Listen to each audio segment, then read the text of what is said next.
Assalamualaikum warahmatullahi wabarakatuh. Alhamdulillahi rabbil alamin. Allahumma salli ala sayyidina Muhammad wa ala alihi wa sahbihi ajma'in. Rabbi israh li sadri wa yassir li amri wahlul 'uqdatam min lisani yafqahu qawli. Alhamdulillah, anak-anak sekalian, kita bertemu lagi pada mata pelajaran Al-Quran Hadis. Pada pertemuan sebelumnya kita sudah membahas sedikit tentang surah An-Nasr dan kalian pun sudah menulisnya ya, sebagai nilai keterampilan kalian menulis surah An-Nasr dan artinya sudah kemarin ya. Sekarang kita lanjut pada halaman 5. Buka buku kalian pada halaman ke-5. Bagian C. Memahami isi kandungan surah An-Nasr. Perhatikan baik-baik, saya bacakan paragraf pertama. Pada masa awal Islam, kaum muslimin jumlahnya masih sangat sedikit jika dibandingkan jumlah kaum musyrik. Kaum musyrik tahu ya, musyrik itu orang-orang yang menyekutukan Allah, orang-orang yang menganggap bahwa ada Tuhan lain selain daripada Allah, itu musyrik. Hal ini yang menyebabkan kegelisahan kaum muslimin. Pada saat itu Rasulullah SAW juga sangat merasa sedih karena banyak kaumnya yang menolak dakwahnya. Dalam keadaan yang mencekam dan rasa kegelisahan itulah Rasulullah SAW berdoa dan memohon pertolongan Allah. Seketika itulah pertolongan Allah datang dan memberi kemenangan terhadap Rasulullah dan pengikutnya. Kita tahu bahwasanya pada awal-awal dakwah Nabi Muhammad SAW, jumlah orang Islam itu masih sangat sedikit, dan yang lebih banyak adalah kaum musyrik dari kaum kafir Quraisy itu ya. Nah, menyebabkan karena masih sedikitnya kaum muslimin, jumlah kaum muslimin yang lain ini gelisah. Nah, gelisah dan bersedih. Kenapa? Karena dari banyak orang-orang yang didakwahi Nabi Muhammad, hasilnya banyak yang menolak daripada dakwah Nabi Muhammad itu. Nah, kemudian dalam kondisi seperti itu, sedih, gelisah, mencekam, kemudian Nabi Muhammad berdoa kepada Allah Subhanahu wa Ta'ala dan memohon pertolongan. Ketahuilah Allah Maha mendengar. Kemudian seketika Nabi berdoa, Allah mengabulkan dan memberikan pertolongan dan kemenangan terhadap Nabi Muhammad SAW dan pengikutnya. Paragraf kedua halaman ke-5. Begitulah dalam ayat ini Allah tegaskan, jika sudah datang pertolongan Allah, pasti akan ada kemenangan. Kemudian dengan kemenangan itu banyak orang yang masuk ke dalam agama Islam secara berbondong-bondong. Dan pada saat itu pula kaum muslimin terangkat martabatnya dan menjadi jaya. Allah Maha mendengar, Allah Maha mengabulkan doa. Seberat apapun masalah kita, maka Allah akan memberikan jalan kepada kita. Begitu pula yang dirasakan oleh Rasulullah SAW. Awalnya gelisah, sedih, tidak ada yang menerima dakwahnya. Kemudian berdoa dan Allah memberikan pertolongan. Nah, ketika Allah memberikan pertolongan kepada Nabi Muhammad, seketika itu pula banyak orang-orang masuk agama Islam berbondong-bondong.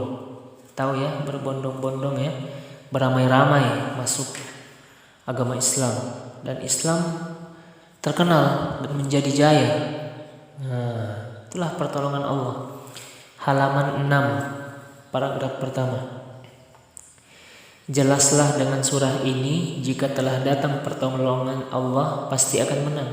Tidak ada satupun yang dapat menghalanginya. Oleh karena itu, sucikanlah dan agungkanlah nama Allah setiap saat dan mintalah ampun dan bertobatlah.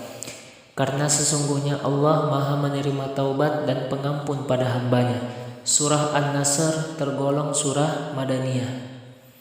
Nah, jadi surah An-Nasr tergolong surah Madaniyah. Jadi surah-surah di dalam Al-Quran itu ada dua jenis, yaitu surah Madaniyah dan surah Makkiyah. Nah, kalau An-Nasr ini golongan surahnya Madaniyah. Madaniyah berarti surah itu diturunkan di kota Madinah. Sedangkan Makkiyah, ada surah Makkiyah. Nah, seperti surah An-Nas, itu semua adalah golongan surah Makkiyah. Surah Makkiyah itu surah yang diturunkan di kota Mekah. Nah, itu ya.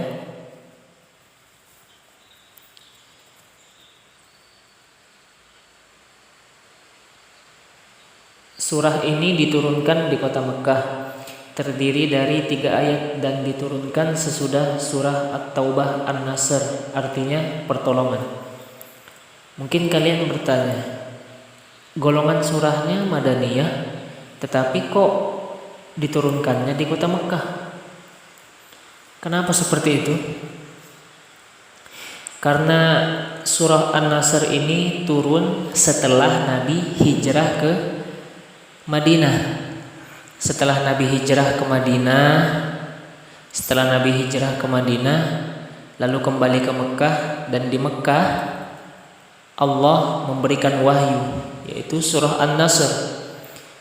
Tetapi golongannya tetap Madaniyah karena turun sesudah Nabi hijrah ke kota Madinah. Ya. Surah ini terdiri dari 3 ayat saja ya. An-Nasr artinya pertolongan. Buka halaman 6 yang D. Rezeki dan pertolongan hanya dari Allah Subhanahu wa taala. Paragraf pertama. Rezeki dan pertolongan itu hanya dari Allah Subhanahu wa taala. Kita tidak boleh meminta rezeki dan pertolongan selain dari Allah Subhanahu wa taala. Bila kita meminta selain dari Allah, disebut musyrik. Musyrik sudah saya jelaskan tadi ya. Orang yang menganggap bahwasanya ada Tuhan lain kecuali Allah. Maksud saya ada Tuhan lain selain daripada Allah. Itu orang musyrik, menganggap ada Tuhan lain selain Allah. Dosa orang yang musyrik tidak akan diampuni oleh Allah Subhanahu wa taala selama belum bertaubat. Allah akan mengampuni dosa selain musyrik. Jadi semua dosa itu diampuni kecuali syirik. Syirik diampuni apabila pelakunya bertaubat. Nah, itu ya. Halaman ke-7. Jadi kita harus yakin bahwa rezeki dan pertolongan itu datang dari Allah Subhanahu wa taala. Akan tetapi seorang muslim tidak boleh berdiam diri, tidak mau berusaha untuk mendapatkan rezeki. Allah memerintahkan kepada hambanya untuk berusaha sambil berdoa. Nah, rezeki itu datangnya dari Allah Subhanahu wa taala. Ya udah Ustadz, jadi kalau gitu saya berdiam diri aja di rumah. Nanti kan Allah juga ngasih rezeki kepada saya tanpa saya usaha. Tidak seperti itu anak-anak.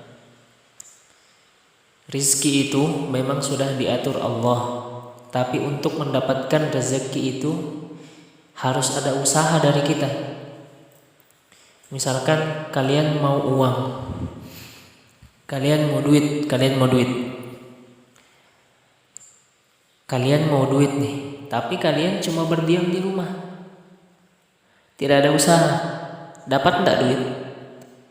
Tidak dapat. Kalau kalian mau punya duit, harus bekerja, harus berusaha. Nah, itu dia ya. Jadi tawakal itu bukan sepenuhnya berdiam diri berdoa, tidak seperti itu. Tawakal itu berusaha dulu, berdoa, baru pasrah. Nah itu ya, semua harus ada usaha. Kalau tidak ada usaha, sesuatu yang kita inginkan tidak akan tercapai. Nah itu ada ayat ya, halaman 7. Allahumma inni as'aluka ilman nafi'ah wa amalan mutaqabbalah wa rizqan wasi'ah halalan tayyiban mubarakan katsira. Ya Allah, ya Tuhan kami, aku mohon kepadamu ilmu yang bermanfaat dan amalan yang diterima dan rezeki yang luas, halal, baik, berkah dan banyak. Lanjut paragraf kedua, halaman 7.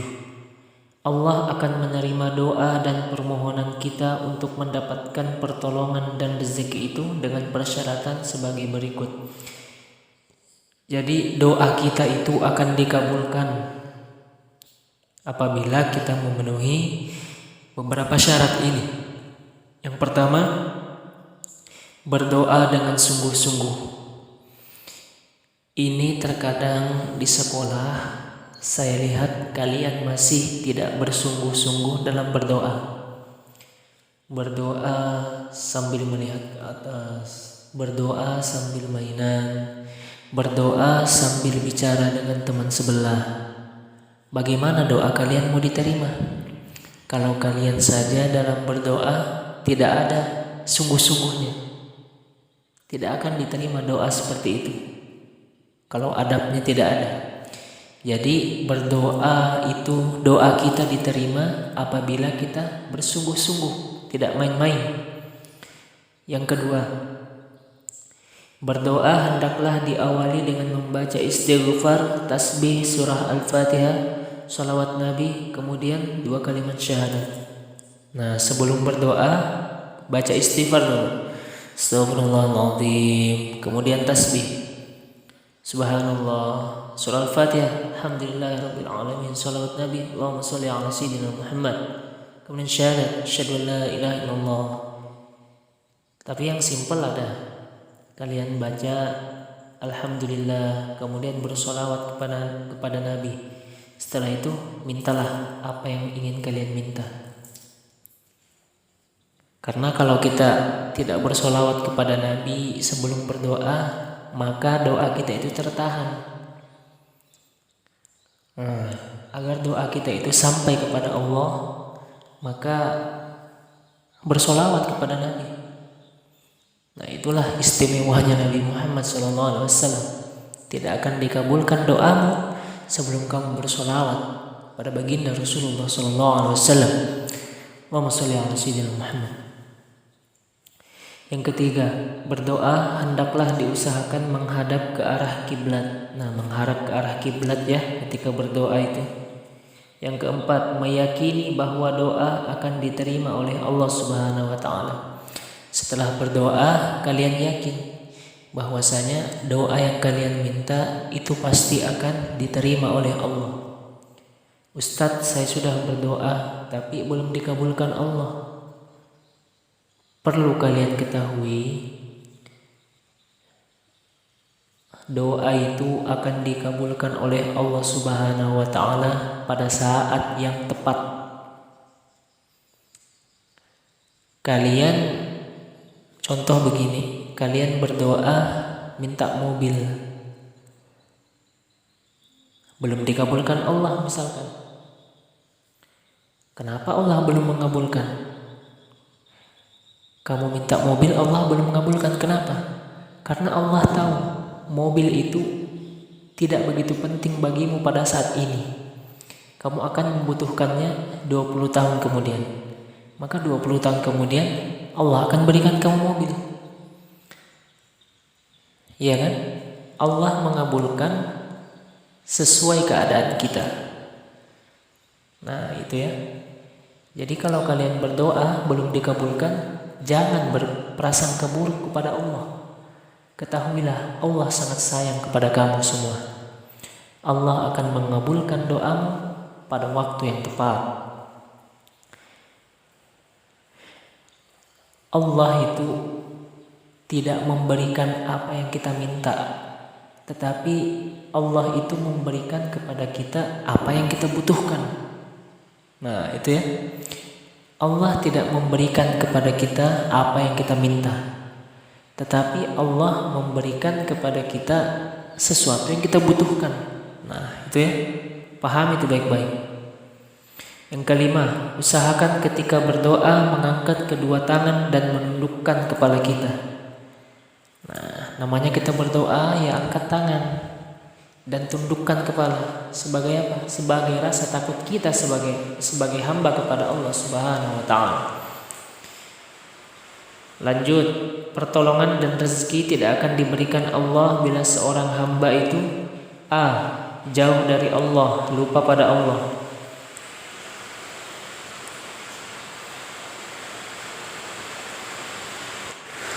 Tetapi terkadang Allah itu selalu memberikan rezeki kepada kita, meskipun kita dalam keadaan lupa akan rezeki tersebut, meskipun kita dalam keadaan lalai, Allah tetap saja memberikan kita rezekinya. Saking apanya Allah kepada kita, saking sayangnya Allah dengan kita. Kita lalai mengingat Allah, kita tinggalkan sholat, kita tinggalkan ibadah-ibadah lainnya, tapi Allah masih memberikan rezekinya kepada kita. Itulah bukti sayangnya Allah kepada kita. Maka banyak-banyak bersyukur, ucapkan alhamdulillah banyak-banyak, karena rezeki yang diberikan Allah itu tidak terhitung jumlahnya. Bahkan binatang yang sekecil semut itu pun sudah diatur rezekinya oleh Allah Subhanahu wa taala. Wa ma min dabbatin illa 'ala Allahi rizquha. Semua binatang sudah diatur rezekinya oleh Allah. Nah, binatang bersyukur, masa manusia tidak bersyukur? Seandainya itu binatang bisa berbicara, maka kalian akan selalu mendengarkan tasbih, tahmid dan takbir dari mereka setiap hari. Karena luar biasa pengagungan mereka kepada Allah Subhanahu wa taala. Apalagi kita manusia yang dibekali dengan akal, masa kalah sama binatang, tidak bisa bersyukur. Bersyukur, jangan lupa bersyukur. Terima kasih kita kepada Allah Subhanahu wa taala. Yang B, selalu berbuat dosa. Pertolongan tidak akan datang kepada orang yang selalu berbuat dosa. Tetapi bisa saja terjadi Allah memberikan pertolongan kepada orang yang berbuat dosa. Contoh, Allah memberikan hidayah. Nah, ya kan? Kan banyak itu, kayak preman-preman tuh, pelaku narkoba, pencurian. Allah berikan pertolongan kepada dia, Allah berikan dia hidayah, dan dia menjadi baik. Iya kan? Jadi jangan sekali-kali kita melihat seseorang itu dari fisiknya saja. Ini fisiknya kayak preman, baru kamu katakan dia yang tidak baik. Tidak boleh. Kita tidak pernah tahu isi hati seseorang. Yang mengetahui isi hati seseorang itu hanyalah Allah. Memang tampangnya preman, tetapi hatinya kita tidak tahu. Bisa saja hatinya tidak lepas ingat kepada Allah Subhanahu wa taala. Dan bisa jadi kita yang menggunakan gamis, menggunakan surban, segala macam lengkap, tasbih, segala macam. Tapi niatnya lain. Niatnya riya, ingin dipuji orang. Mana yang lebih baik? Makanya jangan menilai seseorang dari tampangnya, dari fisiknya, dari pakaiannya. Karena itu tidak terlalu menentukan orang itu baik atau tidak. Yang menentukan orang itu baik atau tidak adalah hatinya. Tidak ada yang tahu isi hati seseorang selain daripada Allah. Karena Allah lah yang menggerakkan hati seseorang, ya. Jangan sekali-kali menghina orang. Bajunya sobek kayak orang gila, jangan dihina. Nabi sangat membenci itu, ya. Apapun yang kalian lihat, diam, jangan komentari. insya Allah kita akan selamat daripada gangguan lidah yang mengatakan yang tidak baik-baik itu, ya. Lanjut, sebab Allah sangat benci pada orang yang bakhil, kikir, seperti doa yang disabdakan Nabi Muhammad SAW. Setiap datang waktu pagi, ada dua malaikat yang turun dan keduanya berdoa. Malaikat pertama memohon kepada Allah, "Ya Allah, berikanlah ganti bagi yang memberi nafkah." Sementara malaikat satunya berdoa, "Ya Allah, berilah kehancuran bagi orang yang pelit." Jadi jangan pelit, ya. Dia doakan hancur kamu sama malaikat kalau kamu pelit. Nah, bab 1 kita sudah selesai, ya. Saya berikan tugas. Untuk tugasnya silahkan kalian kerjakan halaman 9, uji kompetensi bagian 1 dan 2. Uji kompetensi bagian 1 dan 2 halaman 9 sampai halaman 10. Minggu depan dikumpulkan ketika jadwal konsultasi, ya. Cukup sekian dan terima kasih. Wassalamualaikum warahmatullahi wabarakatuh.